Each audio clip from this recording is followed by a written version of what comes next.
Being again, a first-generation college graduate, neither of my parents having the opportunity to go to college, but for me, they began instilling that thought in me from the beginning. I mean, from the time I was growing up, it was, whether you call it an expectation or just the culture within the home, they always wanted me to have something more and have more opportunities. So for me, I guess it sort of became a natural process because of the love and caring and the guidance that they gave me to go to college. And so it really set it up in that way. I was very fortunate to have a nice home environment that valued education and valued that for me.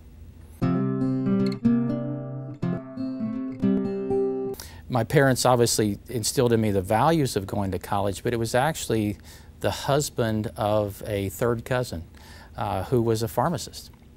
And I was trying to look at opportunities, what might be a career that I would find interesting. And I got to know him a bit as I was growing up and saw him in pharmacy. And what it did for me was combined the business aspect that I liked with healthcare. And I think that's what really drew me to pharmacy in college, was that I could combine two of my loves, which were healthcare and business, together, and I had a bit of a role model. And I think that role models are certainly very important as our mentors, but for me, he was a role model who said, you know, this is a career that you can come from here and you can do this, and that was very important. So it's an interesting story that I came from a town of 800 people, very, very small town. My high school class was 70, and that was the largest class to date, and still is about the size of that high school. So for me, I had always considered staying in state in Ohio, where I grew up, and there was Ohio State University that had a pharmacy school, Ohio Northern University, which was a small private school that had a pharmacy school, and the University of Toledo. Both Ohio State and Toledo were in very large towns and very large universities.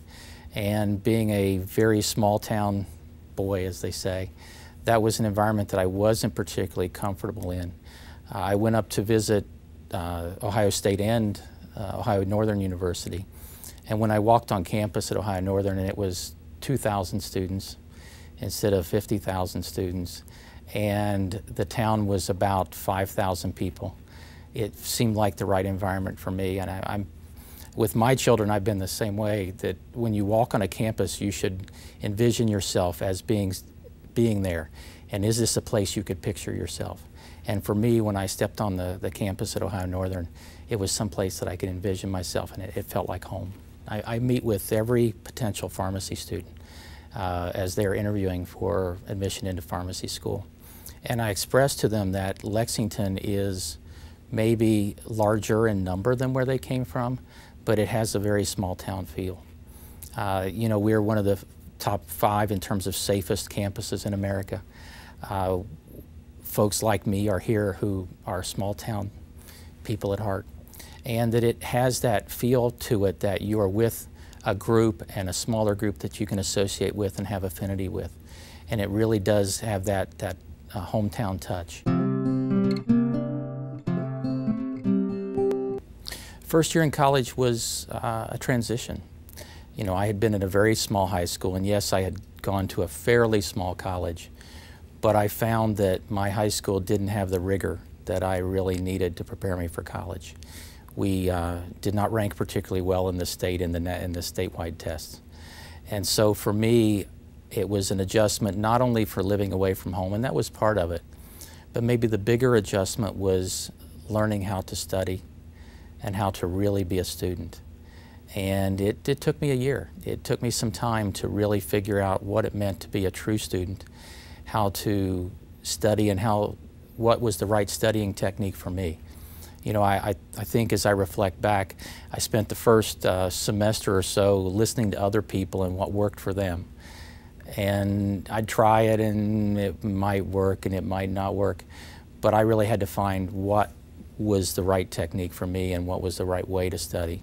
And once I did that, then it came tremendously easier. It was a whole different revelation when I started my second year.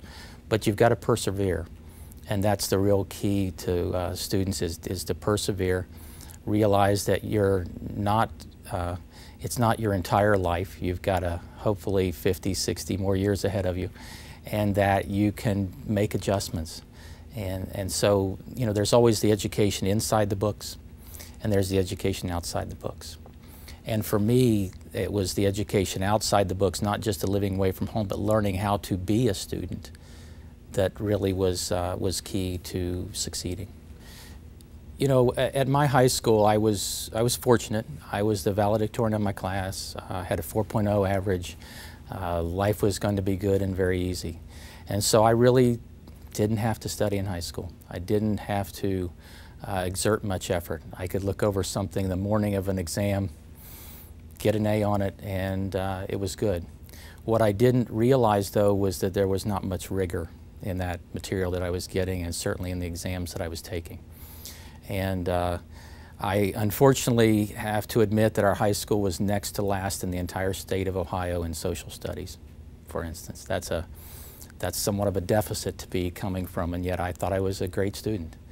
So when I went to college, I remember deciding to take a chemistry preparatory class before the semester started. They offered a 5-day get ready for chemistry class for us. And I remember covering my entire high school chemistry the first day. You know, the adversity really related around living away from home and adjusting to that, because, again, I'd been in a town of 800 people, and now I was 3 hours away. It seemed like a long way. Now as I'm older, it doesn't seem quite so far away, but it seemed a far away. Learning how to do my own laundry, iron my own shirts, be responsible for my own welfare and that general well-being. There were a lot of life lessons I think I learned throughout that. You know, I was unfortunately I lost a grandparent during that time. And so you had to balance that personal adversity and event that happened with the next day driving back to class and taking classes. And so, you know, it was that whole adjusting to another life, and I think, as they say, becoming an adult, where life wasn't so sheltered anymore. I may have thought I was an adult when I was in high school, but I certainly wasn't. I had to learn those lessons like everybody else the hard way. And that was a lot of the adjustment process, was being responsible for myself and realizing that there wasn't going to be somebody there to pick me up every time. I had a great mentor in graduate school. His name was Nick Popovich. Probably one of the greatest teachers that I've been associated with. And my TA assignment was with him. And there was a specific incident that just, I remember every time I walk in front of a class now. And so we were giving an exam in one of these large halls. It was called Chem 200, was the name of the room. It was one of those halls that holds about 800 people. It had the bottom level, and then it had a balcony. And so we were working and giving the exam in there because we could spread the students out, every other seat, that type of thing. Well, it was before the students had come. We had the exam spread out, and he said, "Tim, I want to show you something." I said, "Okay." And he walked me all the way to the back of the room, to the last seat in the last row. And he said, "I want you to read what's carved into this desk." I thought, you know, it's going to be some profanity or something. I didn't know what it was. And it said, if I had but 1 hour to live, I would want to spend it in Chem 200 because it would be the longest hour of my life. And I thought, that's pretty profound. And he said, "I want you to remember that every time you stand up in front of a class." That was it.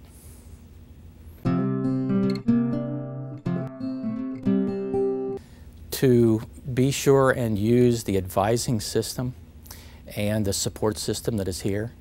Don't think that you're weak because you seek some help. That's why they're here. They're here for all students, not just first-generation students, but all students. It can be a much easier transition than you make it if you use those support services. We have a tremendous number of support services here on campus, and use them. The second is to make some friends.